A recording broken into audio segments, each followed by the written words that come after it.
Good evening, friends. Now let us just take up on to the second question on scenario analysis in DT.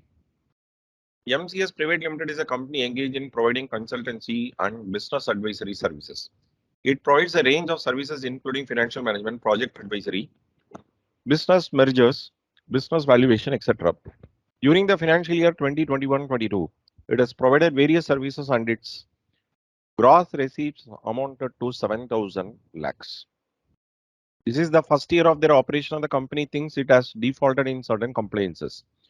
Moreover, during the year, it received the following loans in cash from various vendors due to some business exigency. 25 lakhs availed from Mr. A on 15th of April 2021.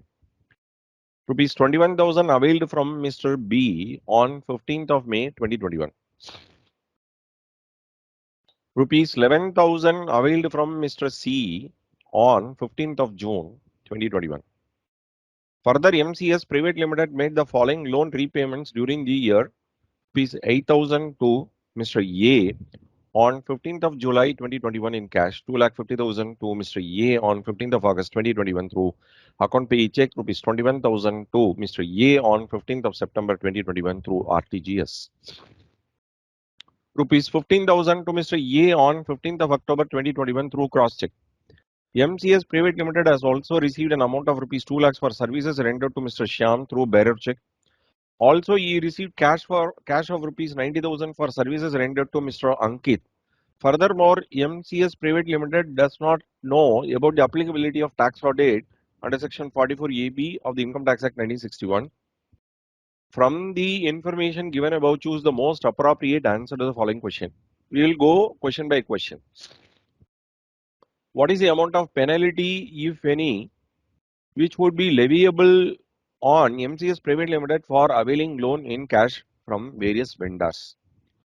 You have penalty of 25 lakhs 32,000 under section 271E. Penalty of rupees 25 lakhs 21,000 under section 271D. Penalty of rupees 25 lakhs under section 271E. Penalty of 25 lakhs 32,000 under section 271D. So, this particular question falls into our institute study material chapter number 20 on to penalty. There is penalties. See, if you look at this particular chapter, that is chapter number 20, penalties.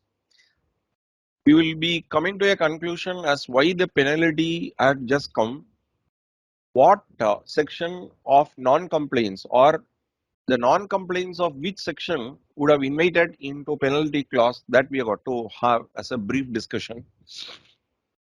So for that sake, let us visit chapter number 23, miscellaneous topic that we have. So this particular case study squarely falls into the loan that they have taken all in the form of cash. So it attracts the non-compliance of section 269 SS. So 269 SS provides no person shall take or accept any loan or deposit or specified sum from any other person except by account payee check or account payee draft or by blah blah blah, that you can easily understand. And here they have mentioned that there is a threshold point that they have mentioned. If it were to be less than 20,000, no problem. If it were to be 20,000 or more, we have this problem. What is that particular section that talks about non-compliance of section 269 SS? So the penalty section is 271D. What is the sum that you can say as penalty?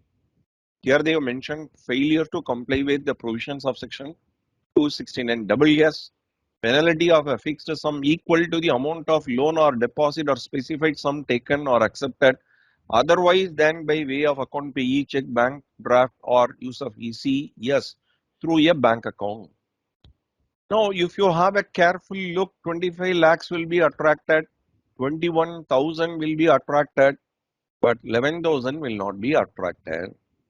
So the sum of these two with 271D is appropriate answer for this particular question. So 25 lakhs 21,000 and 271D is the appropriate answer for the first question. So knowledge of the provisions that we have in miscellaneous topic and the knowledge in penalties topic will enable you to identify the correct answer. No computation is involved. Please be careful. Answer to this question is 2.1 B. B is the appropriate answer. Now let us take up on to 2.2. What is the amount of penalty leviable on repayment of loan to Mr. A? So the first one, availing the loan. The second one is repayment of loan. So penalty of 23,000 under section 271E, penalty of 23,000 under section 271D, no penalty is leviable since the repayment otherwise than by way of prescribed mode is less than 20,000. Penalty of rupees 44,000 under section 271E. So what is that particular section of non-compliance or non-compliance of which section invited the penalty?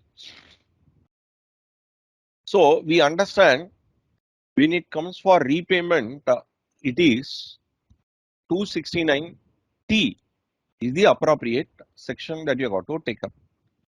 269T. So for availing loan, it is 269 WS and 269T talks something about mode of repayment of certain loans.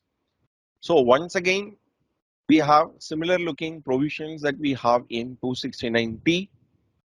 And here also we do have 20,000 as a threshold. Now let us have a closer look at the inputs that they have provided. 8,000 will not be attracted. 2,50,000 will not be attracted because it is done by account payee check, and 21,000 through RTGS. This will not be taken into consideration. 15,000 through crossed check. Now let us have a closer look at section 269T. So what they have mentioned is that it is not one time. The aggregate amount of the specified advances received by such person either in his own name or jointly with any other person on the date of such repayment together with interest, if any, payable on such specified advances is 20,000 or more. If you look into the case study, we find 8,000 is less than 20,000, 15,000 is also less than 20,000. But if you have a closer look at this, they said the amount is not single amount, it is aggregate amount. So it exceeded 20,000 and therefore non-compliance of section 269T is attracting the penalty under 271E. Failure to comply with the provisions of section 269T. A sum equal to the amount of loan or deposit or specified advance repaid otherwise than by an account payee check, bank draft or use of ECS through a bank account would mean in this particular case we take into consideration the appropriate item could be A, penalty of 23,000 under section 271E. This is what you understand. As far as the second question is concerned, you got to be very careful and no computation is involved. You got to be very careful with the threshold points where it is a singular transaction or cumulative transaction value that you got to remember. Now let us just proceed to the third question. Has MCS Private Limited violated any provision of the Income Tax Act 1961 while receiving payment from Shyam and Mr. Akhil? If yes, what is the amount of penalty which MCS Private Limited is liable to pay? A, Yes, contravention of section 269 ST on receiving payment from Shyam. Penalty of rupees 2 lakhs under section 271 DA. No contravention on receiving payment from Mr. Akhil. B. Yes, contravention under section 269 ST on receiving payment from Shyam and Akhil and penalty of 2,90,000 under section 271 DA. Yes, contravention of section 269 SU on receiving payment from Shyam and penalty of rupees 2 lakhs is attracted under section 271 DB. No contravention on receiving payment from Mr. Akhil. D. No violation on receiving payment from either Shyam or Akhil. What is the problem the company faced? MCS Private Limited has also received an amount of rupees 2 lakhs for services rendered to Mr. Shyam through a bearer check. This company had received other than by the normal mode that is prescribed. In this particular case, bearer check is as good as cash received. Then that means bearer check would mean you do not know who had given the check, what is the source and all that. So even account payee check, we will not take it up.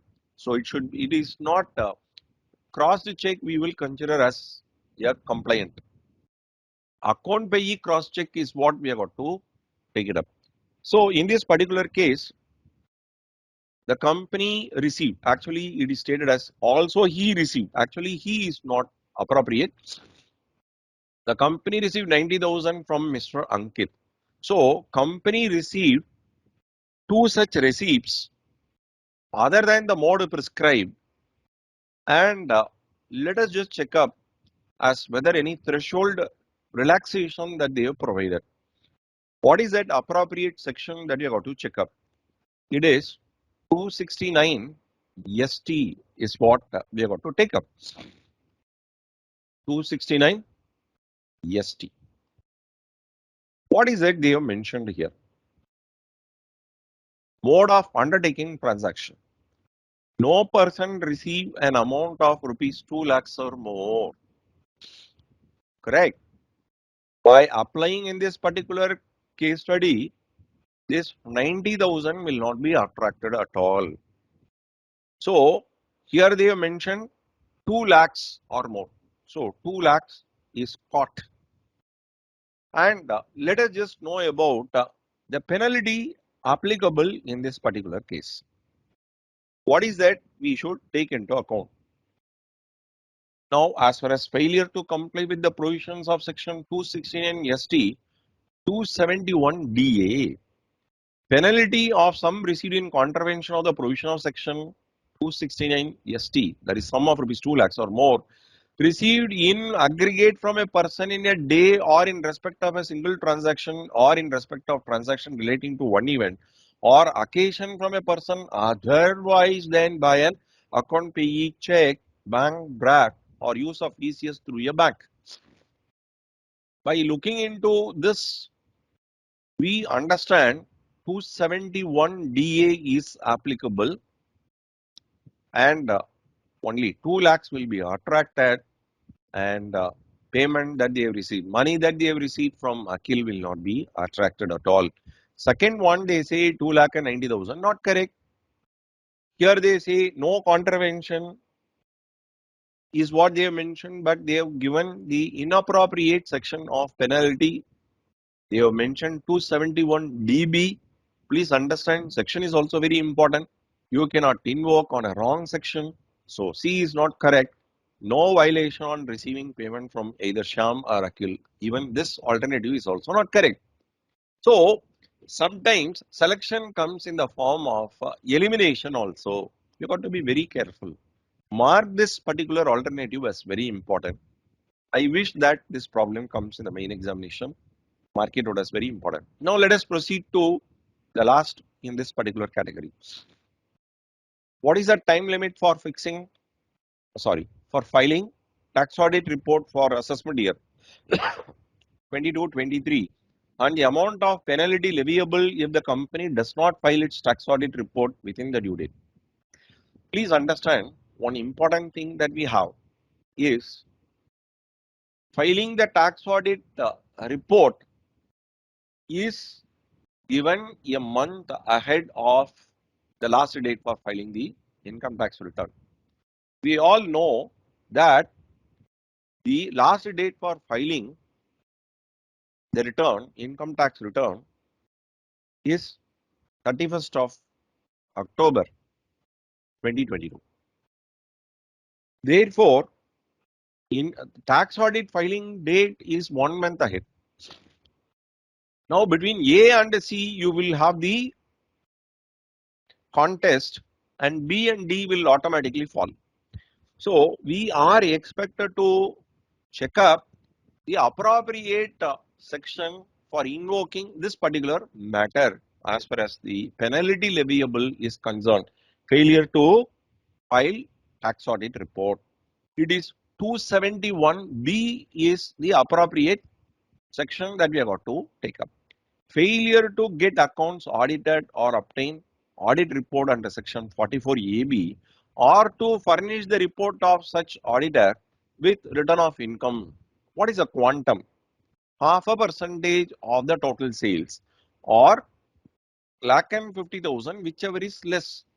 When the company reported 7,000 lakhs, half a percentage is working out to 35 lakhs, and 1 lakh and 50,000 is lower of the two. And in this particular case, 30th of September is also correct, lakh and 50,000 is also correct, and the appropriate section is 271B. So one has got to be very careful. Even the number of lakh and 50,000 may be correct, section also may be correct, but you find a wrong date they have provided. Students in an anxious mode, they would like to take it up the due date for filing the income tax return, and possibly they may tick D. Please be careful. You have 1 month gap. That is, you are expected to file a month before the last date for filing the income tax return. Keep that in your mind and select item number C. So what is very important is the report, which report you have got to file, what is the amount of penalty, and what is the section through which you can invoke that penalty clause. So with that, the second case scenario is getting over. All the four are very important for your May 2022 and November 2022 examination.